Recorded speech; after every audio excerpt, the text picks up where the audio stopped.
Hello mes chers amis, j'espère que vous allez bien. Ici Pauline Laigneau et bienvenue dans un nouvel épisode du podcast. Je suis surexcitée par cet épisode, par cet invité qui me tardait d'avoir sur le podcast depuis des mois et des mois.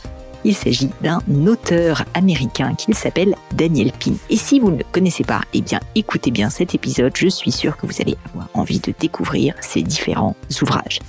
Avant qu'on rentre dans le vif du sujet, pour ceux qui ne connaîtraient pas encore ce podcast, eh bien, c'est un peu ma psychothérapie personnelle, j'ai envie de dire, ou un bon moment que je vais passer avec des invités, tous plus remarquables les uns que les autres. Vraiment, l'idée de ce podcast, c'est d'essayer d'avoir des personnalités qui nous inspirent, qui nous font réfléchir, en nous parlant de leur parcours, de leur philosophie de vie. Et c'est exactement ce qui a été le cas avec Daniel H. Pink. Donc Daniel Pink, comme je le disais, est un auteur et journaliste américain. Il est l'auteur de 5 livres traitant de l'évolution du monde du travail. Il a en particulier écrit un livre que j'ai beaucoup apprécié, sur lequel on a d'ailleurs démarré la conversation, qui s'appelle The Power of Regret, How Looking Backward Moves Us Forward. En d'autres termes, un livre sur le regret. Comment le regret, en réalité, est utile à nos vies. C'est vrai qu'on a toujours l'impression que le regret est quelque chose de négatif. Eh bien, Daniel aime bien aller contre les idées reçues. Et en ça, je le rejoins, je dois dire, et il nous fait réfléchir au sujet du regret. Dans cet épisode, on a également parlé de la notion de timing, parce que Daniel a écrit un livre également à ce sujet qui s'appelle When, The Scientific Secrets of Perfect Timing, où il explique justement qu'on a chacun intérêt à vraiment se poser la question du quand, de quand faire quelque chose, quand prendre une décision, à quel moment de la journée. Véritablement, en réalité, chacun de nous a une sorte de chronomètre interne qui lui permettra d'être plus efficace si jamais il respecte un bon timing. On est parti un peu dans tous les sens, vous le verrez, mais j'ai pour ma part passé un excellent moment. J'espère que ce sera le cas pour vous également. Et d'ailleurs, si c'est le cas, n'hésitez pas, bien sûr, à me le dire sur les réseaux sociaux. Vous savez où me trouver, Pauline Laigneau sur LinkedIn et Instagram, mais aussi à Daniel Pink, qui est actif également. Mais je ne vous en dis pas plus et laisse place à cette conversation en anglais avec Daniel Pink. Daniel, thank you so much for taking the time. Thank you for having me. I'm extremely happy. So as I was saying just before we started the interview, I would have loved to have you in Paris. I would have loved to meet you in person. Maybe it'll be for a second round. I don't know if we have the opportunity, but thank you again for making the time.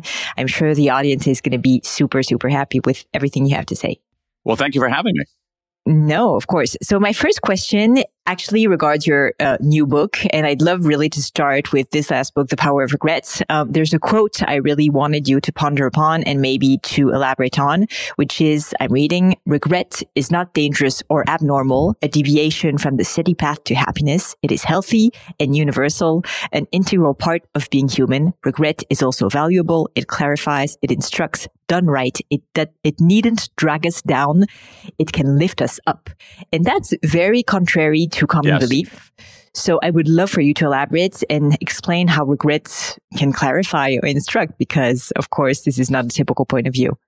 Right. Well, at some level, that's what the entire book is about. So here's what we know. I mean, regret is, so let's be very clear here. Regret is an emotion.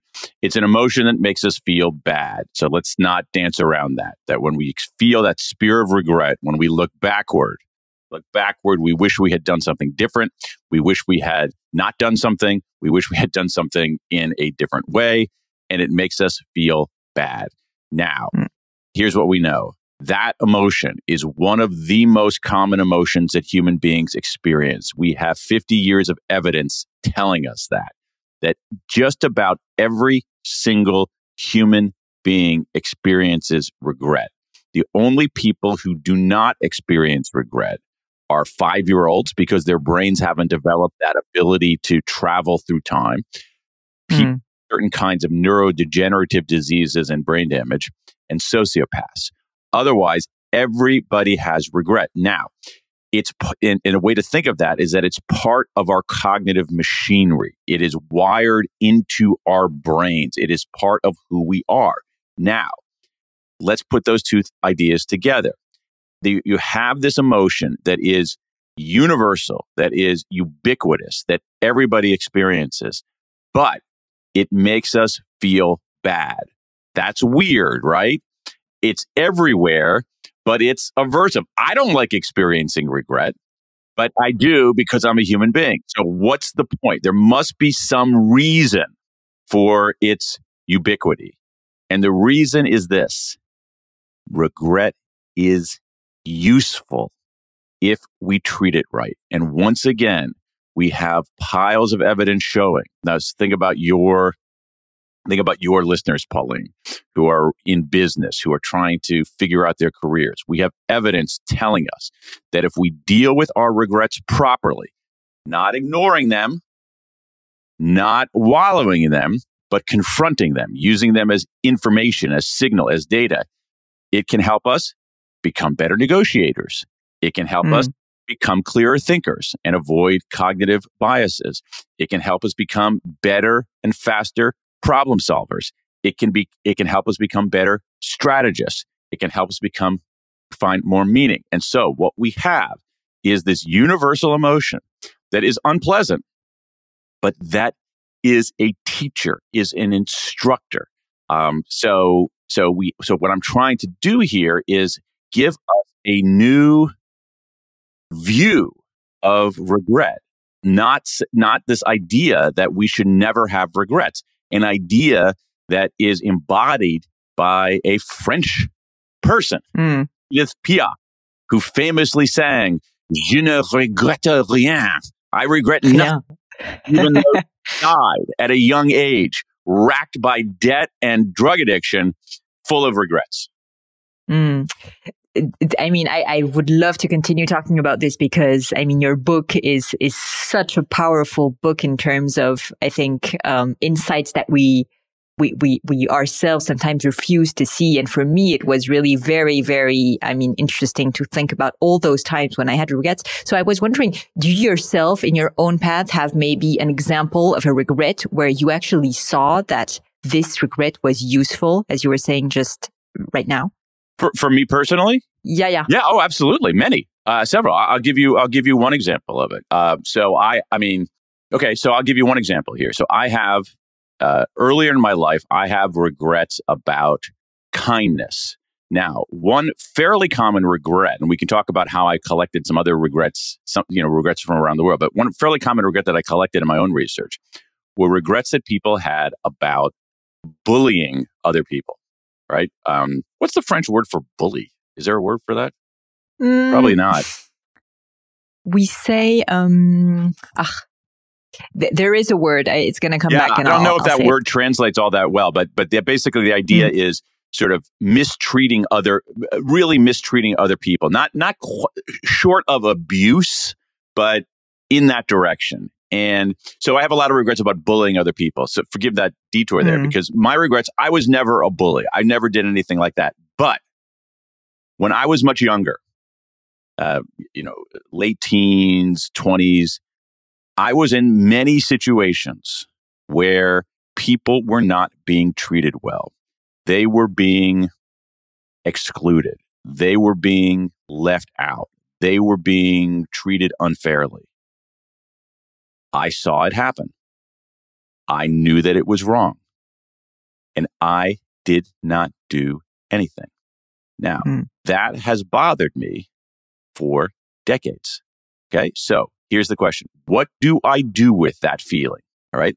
So first of all, that is a feeling to take seriously. And the reason for that is this. You and I are talking, it is a Friday morning here in the East Coast of the United States. Yesterday was Thursday. I'm sure that yesterday I made many, many decisions and took many, many actions. Most of them I do not remember today, Friday.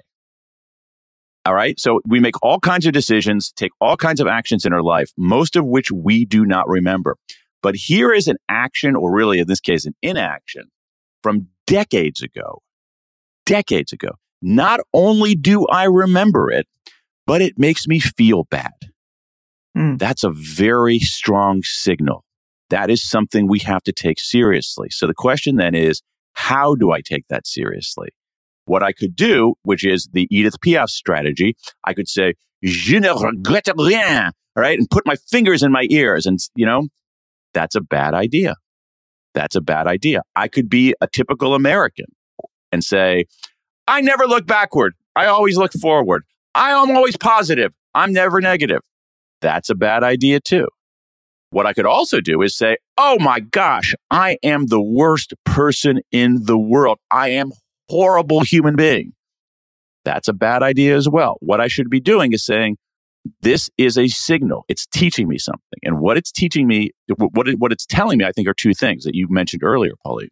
First, it clarifies what I value. And this is something that was a surprise to me. I wouldn't necessarily say, before sort of processing this regret, that I value kindness.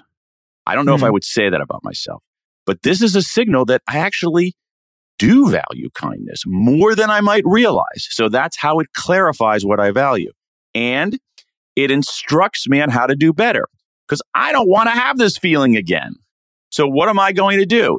Subsequently, in other kinds of encounters where I see people being left out, being mistreated, being excluded, I say something. I do something. So it's instructing me on about how to do better. And so this is why regret is so powerful.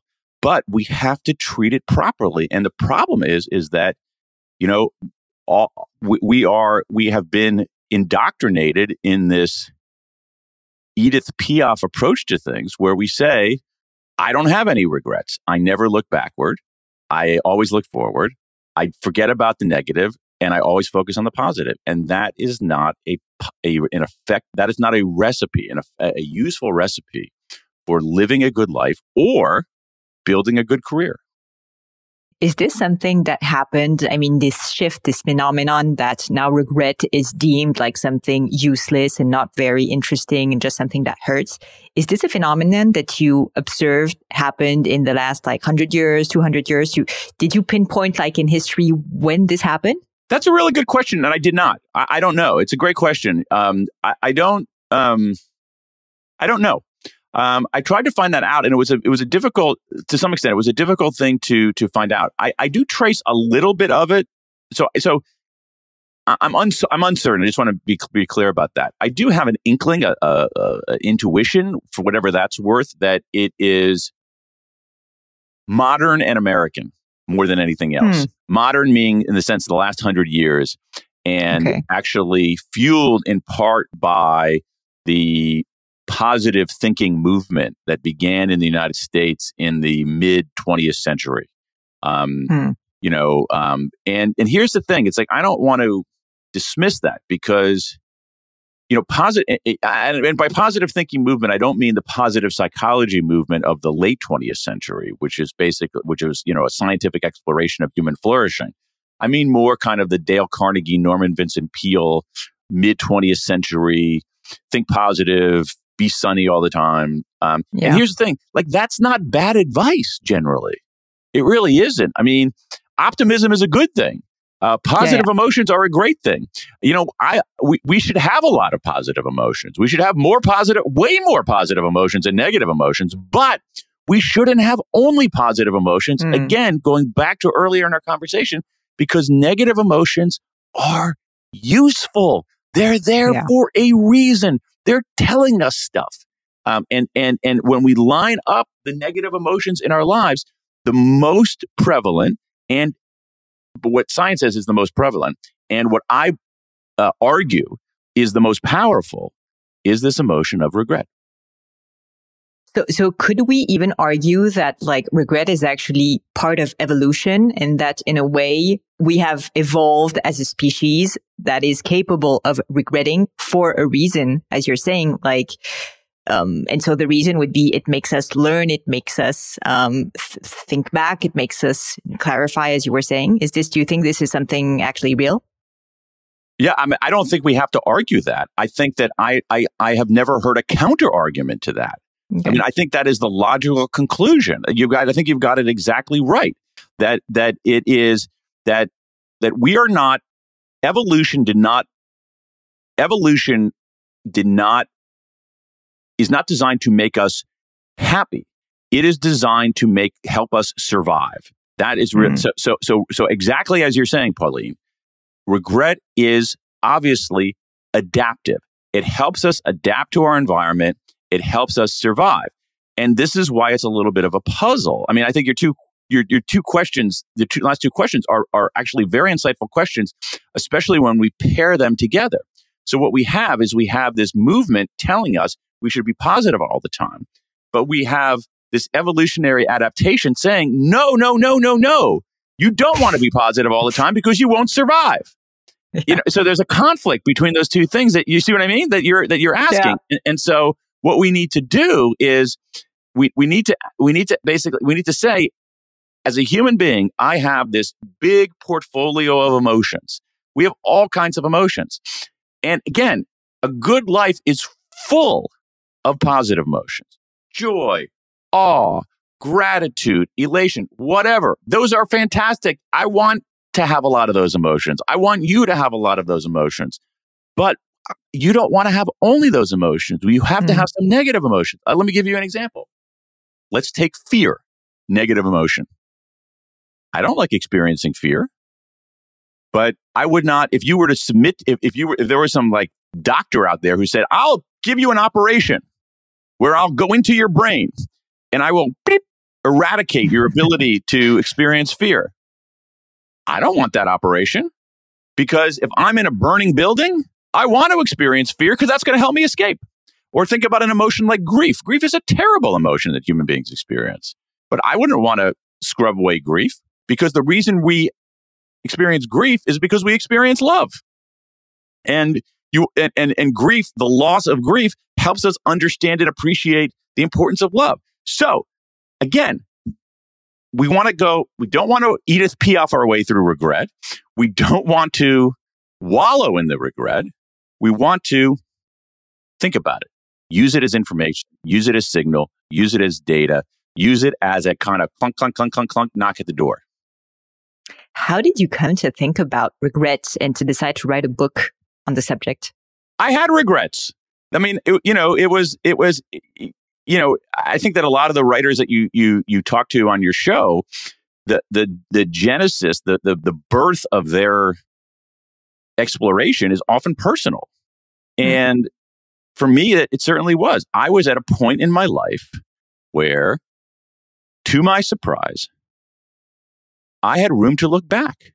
I went from being, early in my working life, the youngest person in the room everywhere.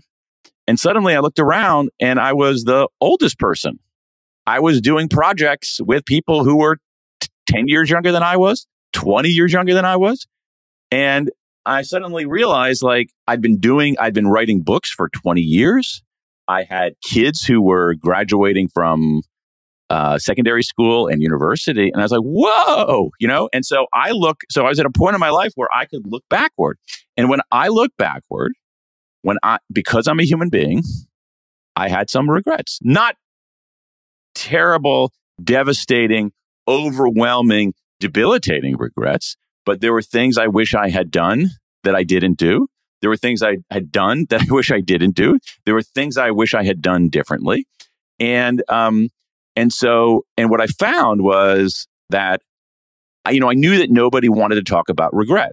I knew that nobody wanted to have this conversation. And so I didn't want to talk about my own regrets.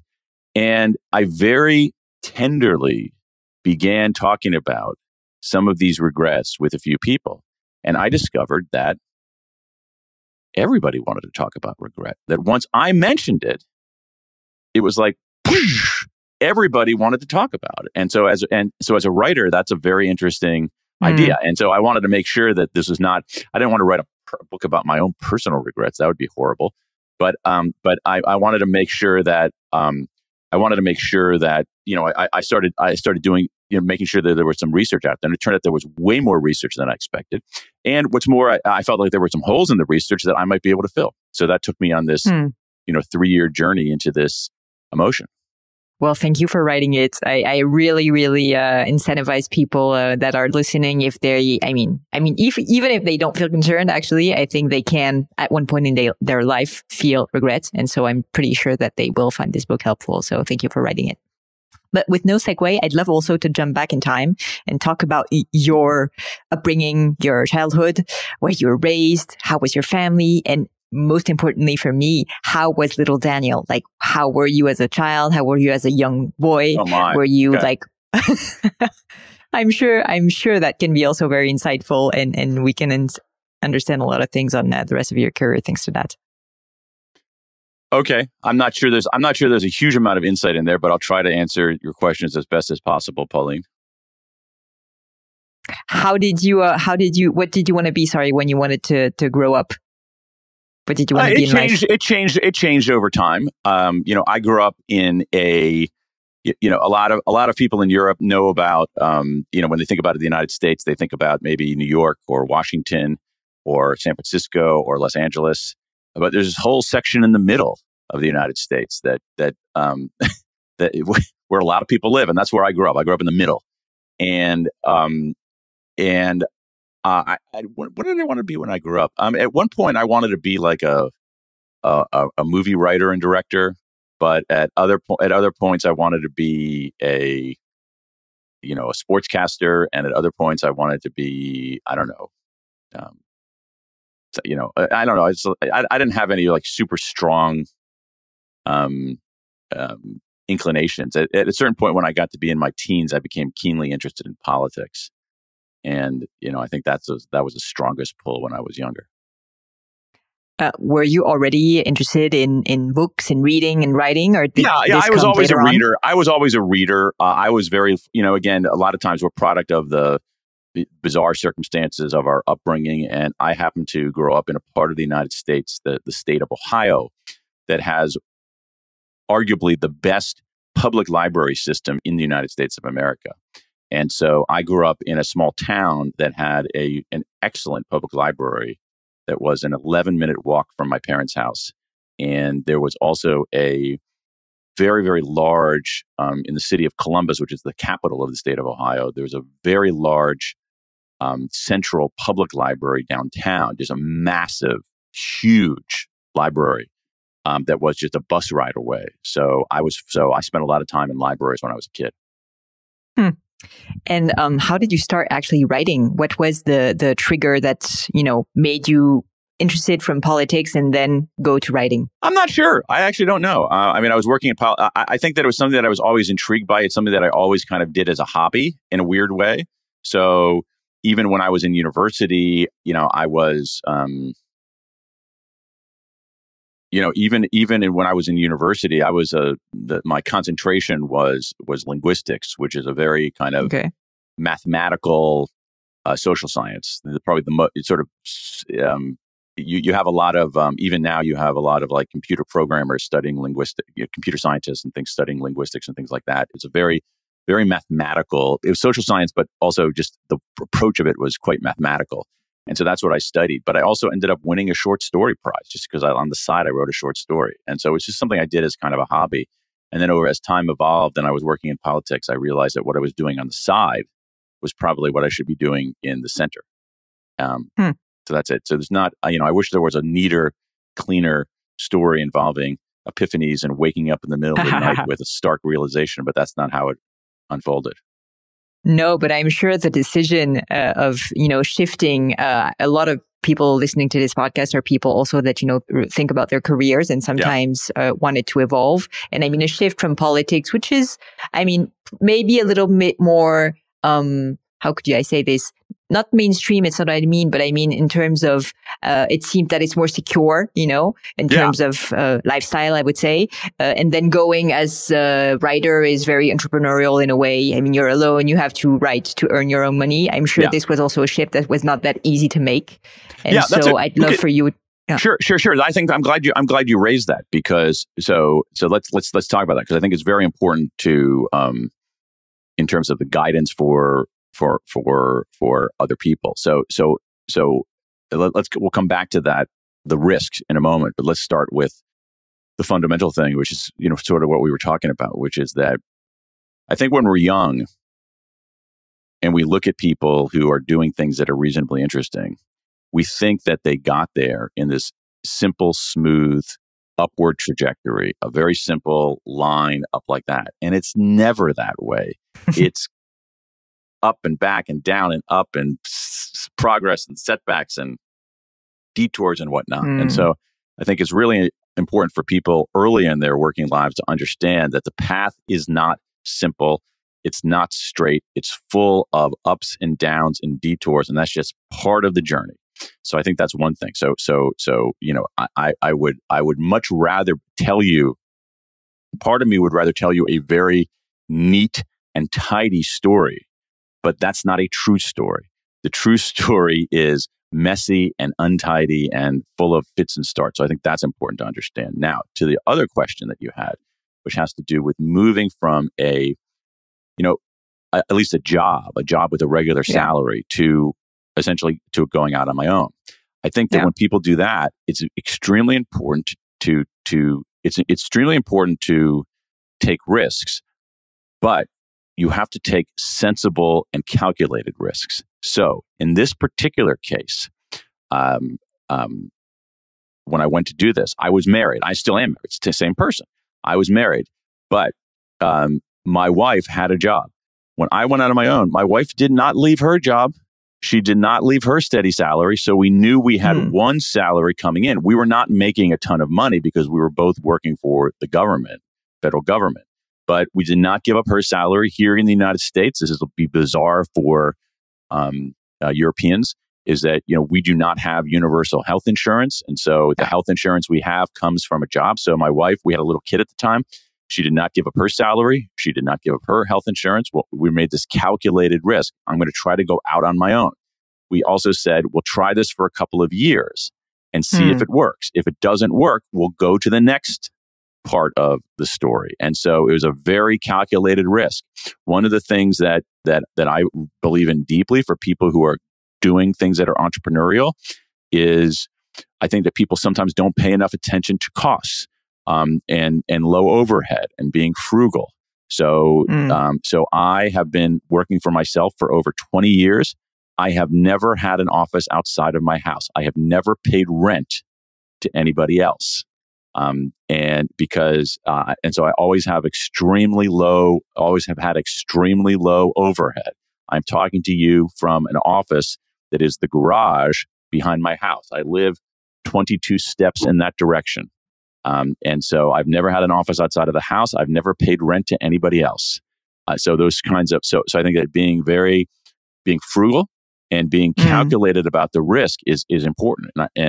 So I believe it. So I think that many times people don't take enough risk in their life and in their careers. But when I say that, it doesn't mean try it, throw it all away, forget. That's not how you do it. You do it in a smart, strategic way.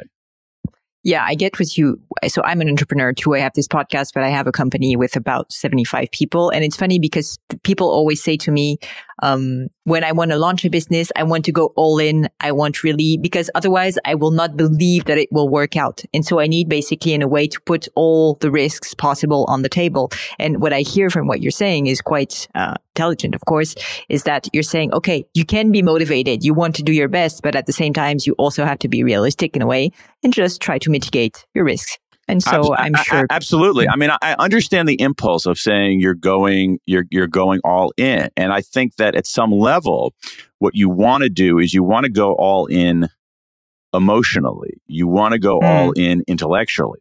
I'm all for that.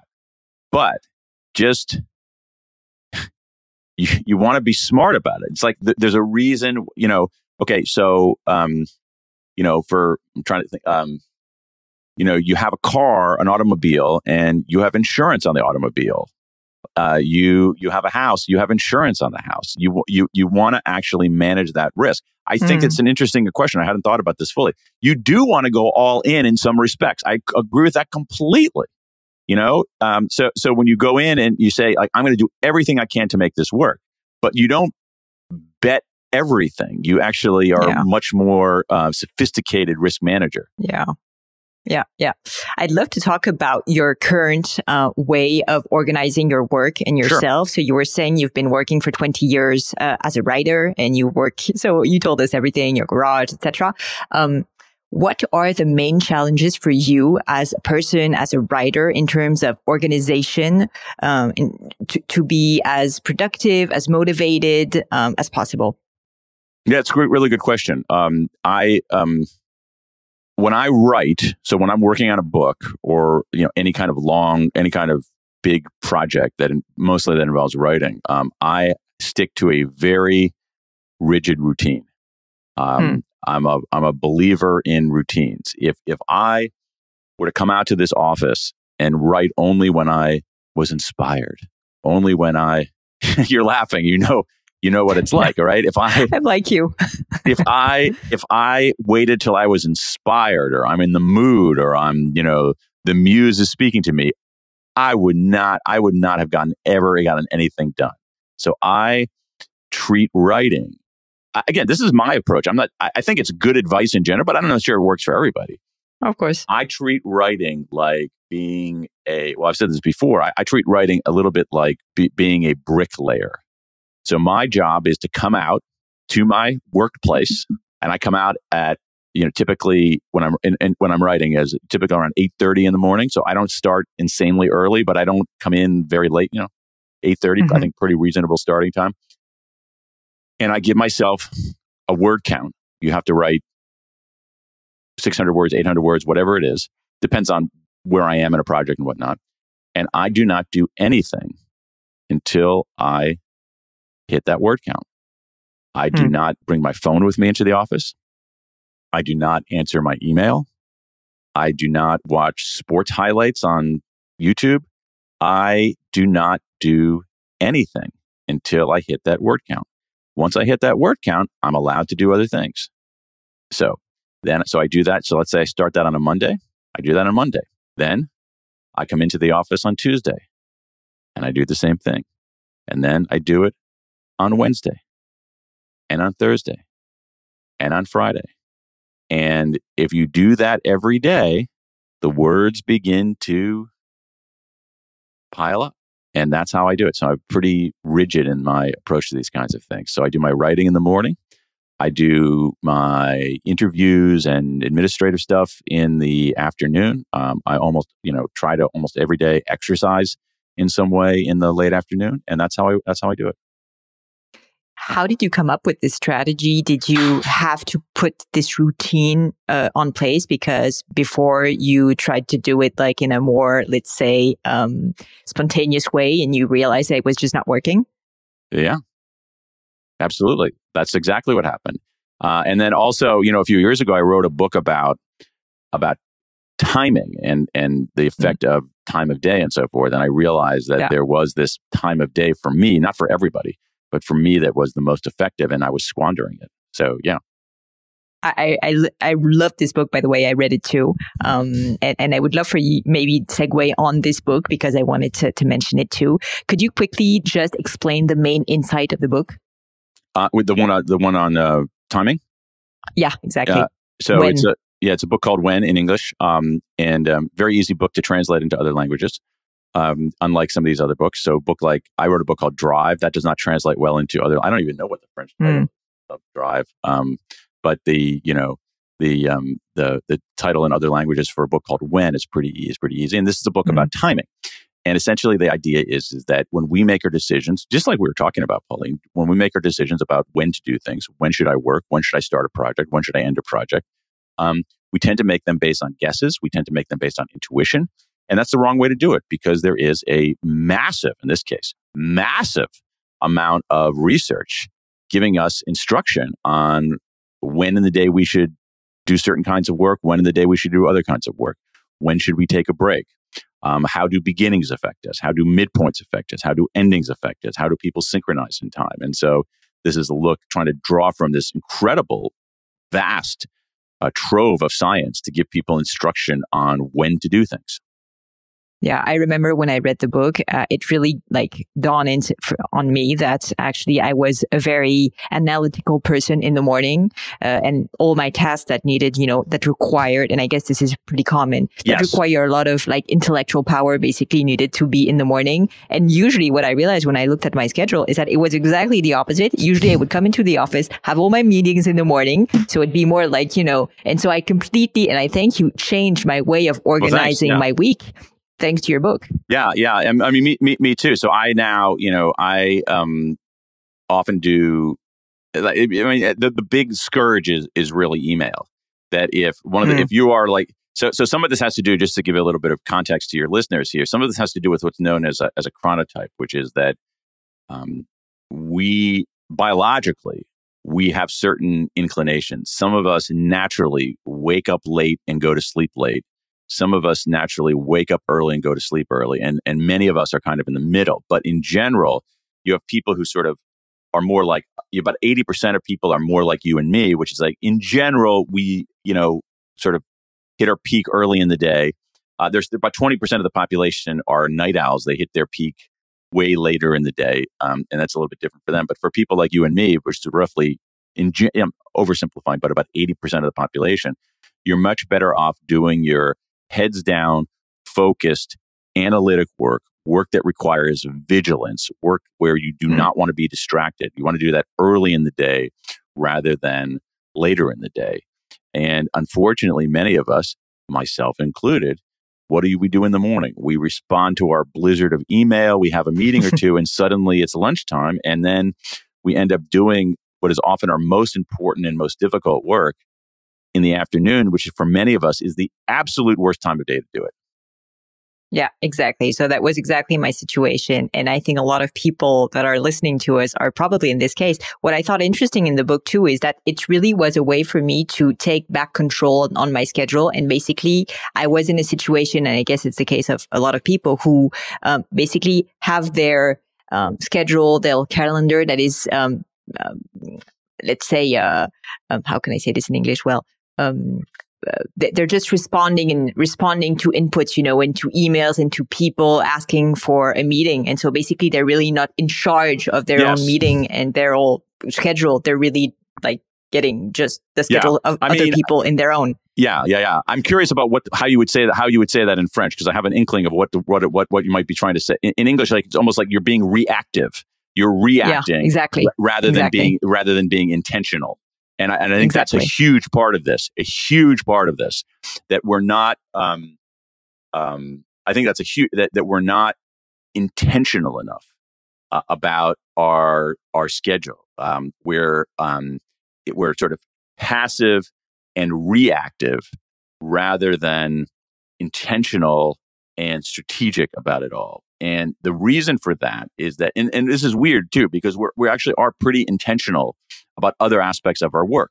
You have 75 employees. You were intentional about who you hired. You didn't say, "Oh, Jean-Claude wants a job here. Great, come on in." You're intentional about that, about who you work with. You're intentional about what you do and how you do it. But when it comes to when we do things, we're not intentional. We are reactive. And that's a bad idea. What's funny, I don't know if you've ever thought about this, is that I really feel that your books are often about reframing something that is reactive and making it active. Even for regrets, we were talking about regrets earlier on. If I go back to our earlier conversation, you're saying basically we could be just reacting to our own regrets, being sad about them, not really understanding them. What you're saying and what you're doing with your books is always saying, no, okay, I want to be intentional about regret. Yeah. It's a signal and I want to use it as something useful. I think so. I mean, I think you're elevating my own intention as a writer a little bit, but I think that's a consequence of some of those things is that, I mean, I'll give you something I think about. There's a American from the early 20th century named William James. William James was a Harvard professor. He was essentially the parent of psychology as we think of it, psychology as the study of human behavior. He taught the first psychology class. He wrote the first psychology textbook. And so it's an interesting figure. And he has this line in some of his work where he says, I'm going to get it mostly right, but I'm going to get the main part right. He says, most of us go through life, and here's the phrase, only half awake. Only half awake. And when you think about that, like that really stuck with me. And I think that a lot of us go through life, only half awake. And what we want to do is we want to be in every aspect of our life, we want to be fully awake. We want to be, we want to be completely awake, and many of us are not. And again, if we go back to the sort of personal side of it, I think that in some level, maybe the books that I write are ways to help me become fully awake. And I don't want, we're on this planet, we're alive for such a vanishingly short amount of time that I don't want to go through that incredibly short amount of time that I'm alive, half asleep. And I think that if we are fully awake to our lives, we're going to lead better lives. We're going to be happier. We're going to contribute more. We're going to have better relationships. So I think that maybe sort of at the white hot center of all of it is my own fear of being only half awake. What were other occurrences where you felt you needed to wake up in a way and there's regrets, maybe timing, you were saying, other pivotal moments where you realized I'm not a big fan of pivotal moments, because I think that these things happen more slowly and, on the edges. But, I wrote a book, about selling, and how basically my observation that you and I and essentially everybody listening to your podcast are selling all the time, even if they don't have the word sales in their job, even if they don't have the selling in their job description, that all of us at some level are selling, persuading, influencing all the time, no matter what our job is, whether we're a designer, whether we're a software engineer, whether we're a teacher or a physician or a nurse, we are persuading all the time. And so I realized that about myself. I wanted to do it better and do it in a way that wasn't sleazy. And so I ended up writing a book about that to help me become more fully awake to that. Super interesting. Daniel, I have another few questions for you that are a little personal, you'll see. One of them, yeah, I know. Don't worry.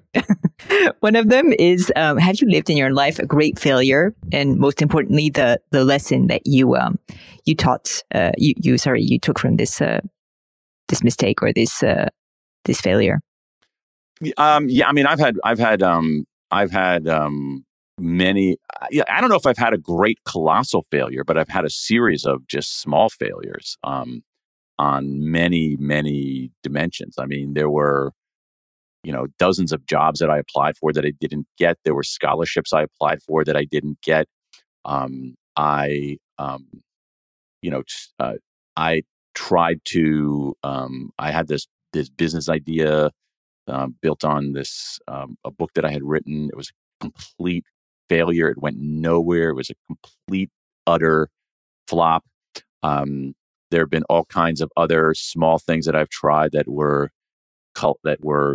colossal failures. And so, so I don't point to a single mega failure, but I can list literally dozens of things that were. And so the question then is that, what do you do with that? And it's actually another way to process regret. And so one of my favorite ideas, I'm going to give some more practical advice here. One of my favorite ideas is from Tina Seelig at Stanford, who has this idea of a failure resume, that what we should do is that we should catalog all these failures. And so I've done that myself, where you basically here's how you do it. You make a long list of your failures, your setbacks, your screw-ups, your mistakes, right? But that's only the beginning. Then in another column, you list what lesson you learned from it. And then in the third column, you list what you're going to do about it. And when I did that, what I found, I think it's a great exercise. It's not pleasant, but I think it's a useful exercise. What I found when I did that was that when I listed a lot of those failure setbacks and things, was that in some cases, there was not a lesson. That sometimes we fail and screw up, and there isn't a lesson from it. It's just that there's randomness, there's luck, sometimes things don't work out. And I actually think that thinking about that is helpful. Like that to me was sort of a relief. That's the good news. The bad news is that when I listed the lessons, I found myself making the same two mistakes over and over and over and over again, and being explicit, to go back to the word that we've been talking about a lot in English, intentional. When you're intentional about thinking through your failures, what you realize is that what I realized is that I wasn't being strategic enough in examining my own failures, and as a consequence, I was repeating them over and over again. There were two core mistakes that I kept making over and over and over and over and over and over again. Super interesting. Yeah, because I think usually we, as you were saying, we really focus our attention on one big failure, and we don't realize that actually most of our failures are always the same failure repeating itself. So that's, I certainly didn't realize that for myself until I did this exercise, and actually seeing those in person, seeing those right in front of me was really helpful in terms of sort of making sense of my own life, but also avoiding those mistakes in the future. Of course. So this is a great question for you, I think, Daniel, because it's about regret in a way. If you could change anything in your personal or professional life, what would you do differently? Well, yeah, I mean, I think that I would have, I feel like earlier in my life should have spent more time devoted to a single thing, and gotten really good at that. And so, for instance, I can't play any musical instrument. I took 6 years of French in secondary school and in university. I can't speak French. On aurait pu faire le podcast en français alors. Ah non. Je ne peux parler français. Je parle français comme une vache de Ohio. So I never really devoted I was never great at a single sport. I never learned a musical instrument. I never mastered fully another language. And I think that I would have devoted, and I think we're better off doing those kinds of things when did you start learning English? Oh, when I was quite young, I think probably like around 6 or something. Yeah, exactly. So to me, it's like, if I had to go back, I would take, to your earlier question, I would take 6-year-old me, and I don't even care what it is. It could be the saxophone, it could be tennis, it could be Spanish, but something where I was deeply devoted to mastering that particular thing. So today, as a 50-something, I would be, we could have this conversation, in Spanish, or we could, I could take an interlude from this conversation and play my saxophone, or, I would be a great masters tennis player or something like that, or a great masters basketball player or something like that, or a masters swimmer or something like that. So I think that's what I would do.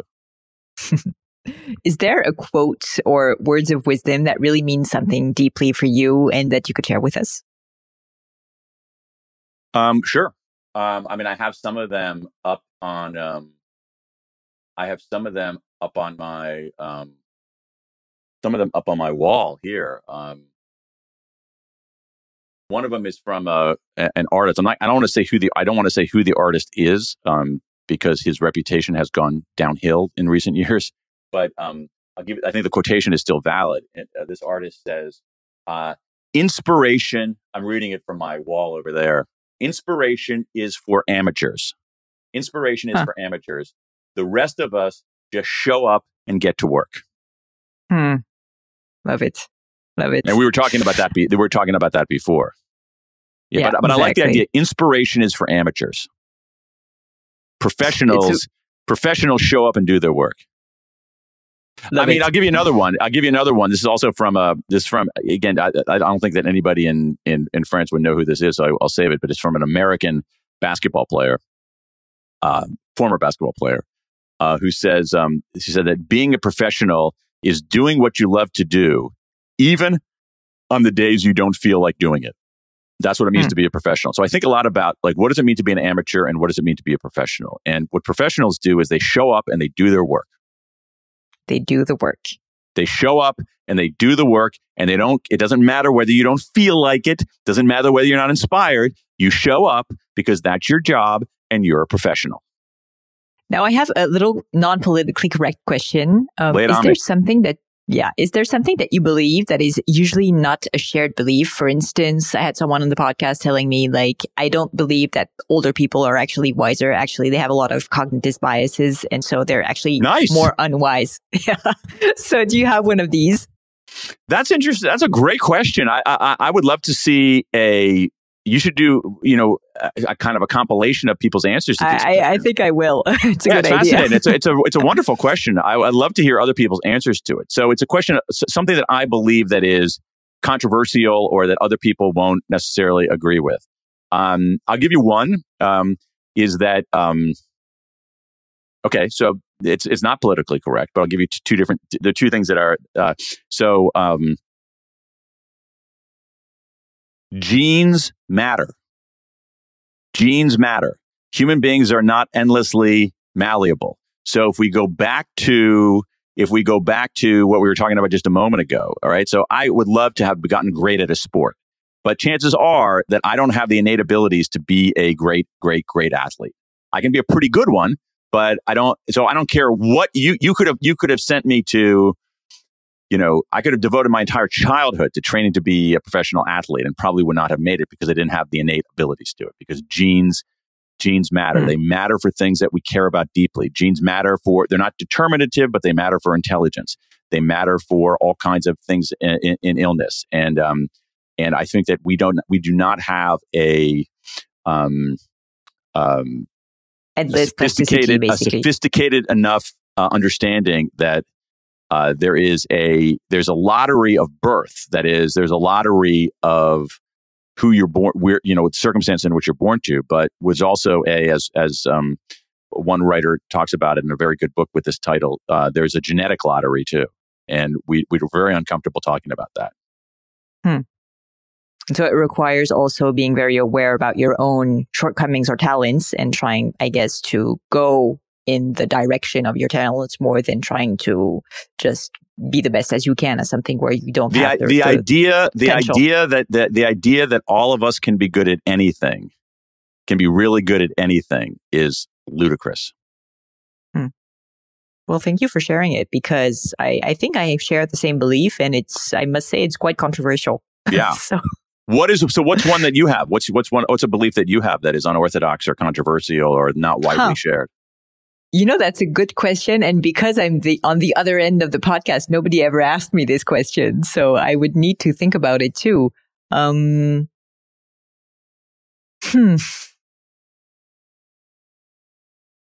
would I say? I'm sure I have many. Yeah. I would need to think more about it. So you see, I see that the exercise is actually quite difficult. I'll think about it, and I'll share it maybe in the introduction. Okay, cool. Is there a subject on which you have changed your mind? Could be recently, could be a few years ago. It's interesting because it's tied to the last question, which is this is partly my. It's going to sound less insightful, I think, to a European audience but here in America, we have this belief that, all things are possible, that everybody can achieve, that everybody can just pull themselves up by their bootstraps and accomplish things. And what I found in my own life is that the circumstances of your birth matter far. Forget about genetics for a moment. The circumstances of your birth matter far more than I ever realized. I used to have that very American belief that it doesn't matter your station of life, everybody. And when I look at how the real world works, and particularly this is true of being a parent, and I look at, here in Washington, D.C., their kids, I think about this all the time. There are kids who were born on, our son is visiting from university, he's a break in university right now. And so he's 20 years old. And 20 years ago, on the day that he was born, there was another kid born in Washington, D.C. on that same day, probably just a few miles away. And my son had advantages from the moment of his birth that some other kid did not have.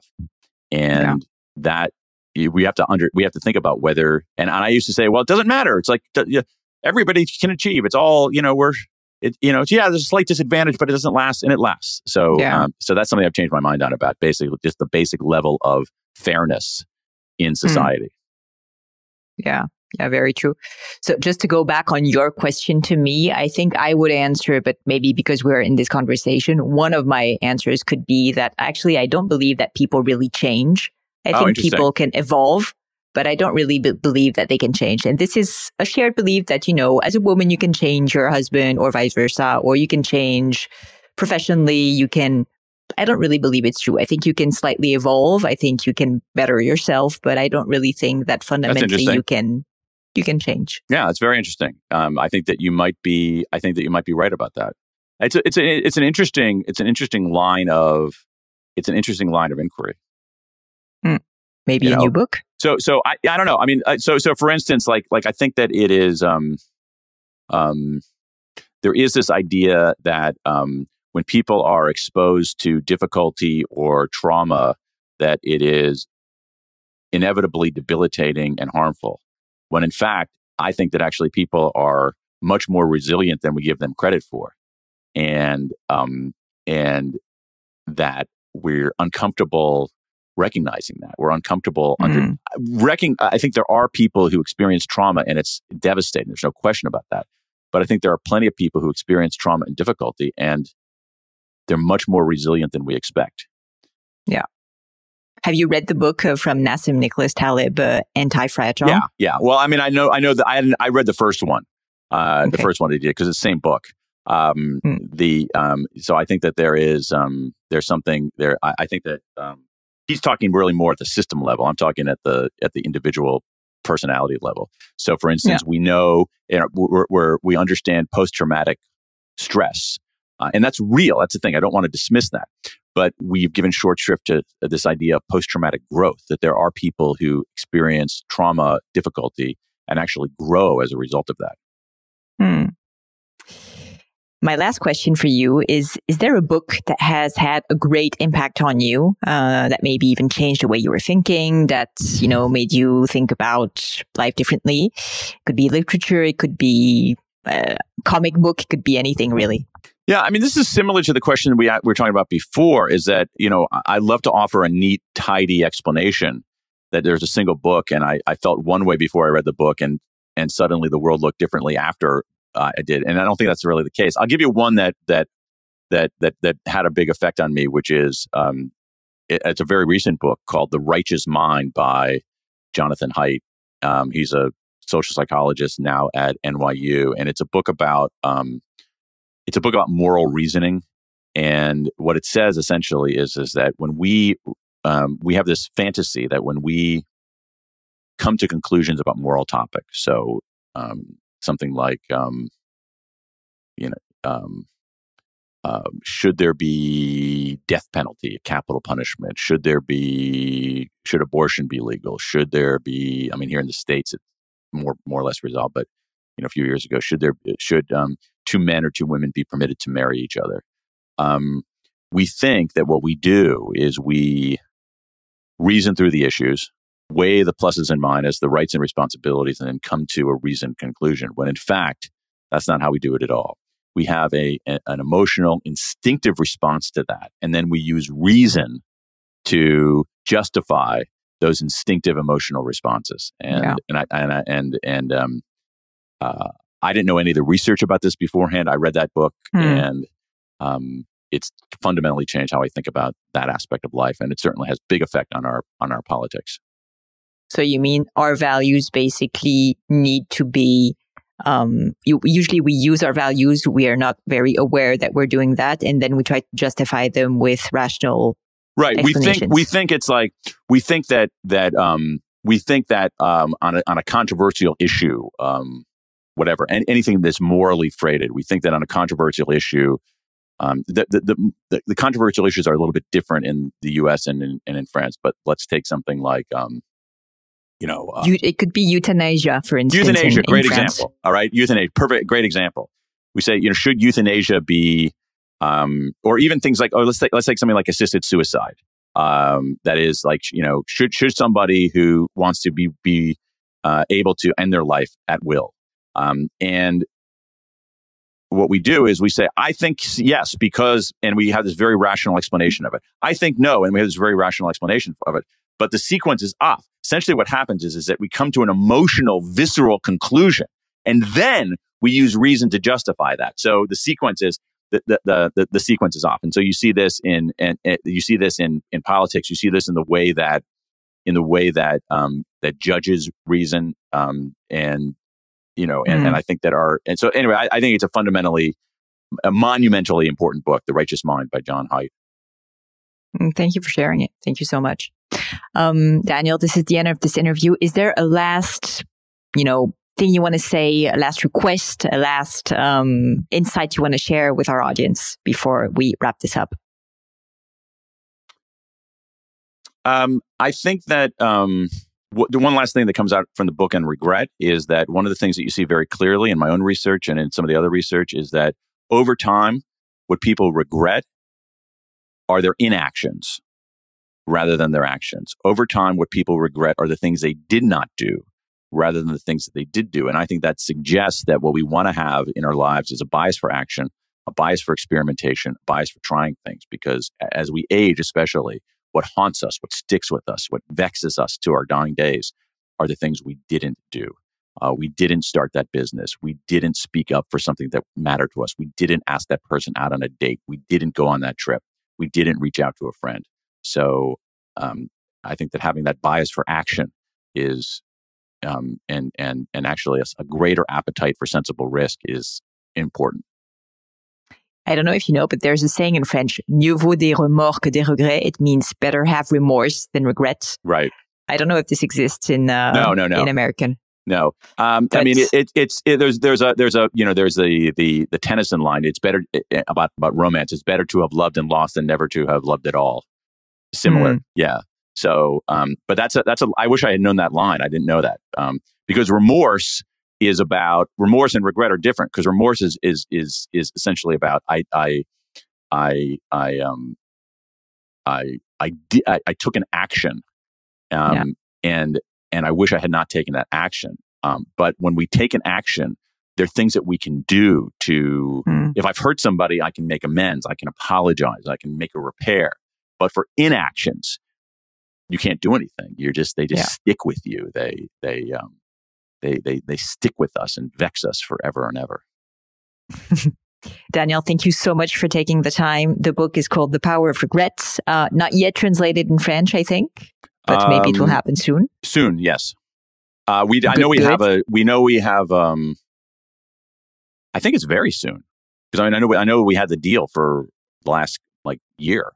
So we'll see. So should happen soon. Anyway, I'll point to the book. And the thing is, it's like some of it's already in French because I have all these Edith Piaf lyrics in there. Exactly. That doesn't even need translation. Non, rien de rien. Non, rien de rien. Yeah. Je ne regrette rien. Yeah. Thank you so much. If people want to find you on the internet, what's the best way to contact you or to continue following you? I know you're on Instagram. DanielPink.com. DanielPink.com. I'm not a huge fan of social media, but I have a website that you can find and access pretty easily. Perfect. Thank you so much, Daniel. See you soon. Thank you. Bye bye les amis, c'est la fin de cet épisode, mais avant de vous quitter, quelques détails en plus. D'abord, pour toutes les infos sur le podcast et cet épisode, ça se passe sur paulinelaigneau.com. Vous aurez tout promis, juré. Aussi, si vous souhaitez me contacter pour me poser des questions, me proposer de nouveaux invités, eh bien n'hésitez pas à le faire directement sur LinkedIn, Instagram ou YouTube. Je vous attends. Enfin, encore 1000 merci de m'avoir écouté jusqu'ici. J'espère de tout cœur que ça vous a plu et je vous dis à très vite pour un nouvel épisode.